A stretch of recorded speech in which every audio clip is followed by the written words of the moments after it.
بسم اللہ الرحمن الرحیم. ذرا تصور کریں کہ اگر قرآن کا ہر لفظ آپ کو بغیر ترجمہ دیکھے ہی سمجھ میں آنے لگ جائے تو کیسا محسوس ہوگا. آج ہم 30ویں پارے کا سفر شروع کر رہے ہیں، لیکن ایک نئے انداز میں.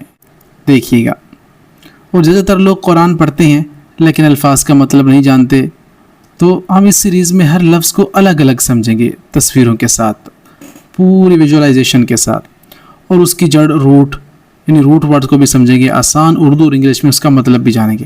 تو ایسی تصویری مثالیں دیکھیں گے جو انشاءاللہ قرآن کو یاد کرنا آپ کے لیے ہمیشہ ہمیشہ آسان ہو جائے گا. صرف ایک لفظ سیکھنے سے، ایک پکچر دیکھنے سے آپ قرآن کے کئی مقامات کو انشاءاللہ آسانی سے سمجھ پائیں گے، اور آگے بھی سیکھنے کی جستجو پیدا ہو جائے گی.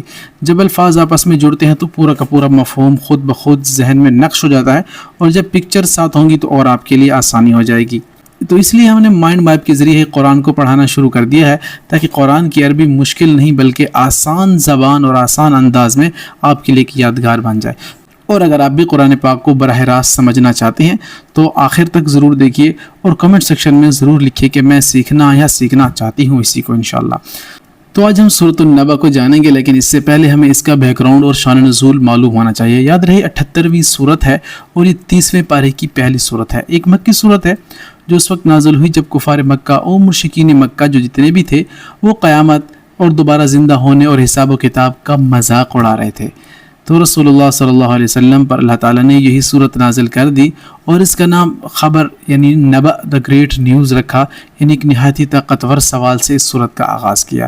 تو اللہ تعالیٰ نے اور رسول اللہ کو فرمایا کہ عما یتساءلون، یہ کس چیز کے بارے میں سوال کر رہے ہیں، ایک دوسرے سے کس چیز کے بارے میں پوچھ رہے ہیں.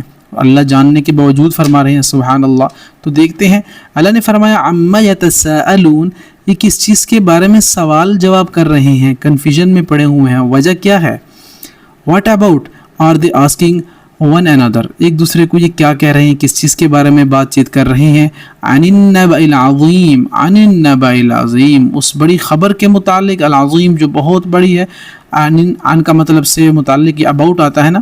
نبأ کہتے ہیں خبر کو، جس طرح نبی آتا ہے تو خبر لے کر آتا ہے نا، اس لیے اسے نبی کہتے ہیں. اللہ اور اس کے رسول کے پیغام ہی ہوتے ہیں اس کے پاس. تو عظیم دا گریٹ، بہت بڑی. تو اس بڑی خبر کے بارے میں یعنی قیامت اور آخرت کے بارے میں اختلاف کر رہے ہیں، اس میں یہ ماننے کو تیار نہیں ہے، اس کے بارے میں ان کے اندر جو ہے وہ اختلاف پیدا ہو گیا ہے.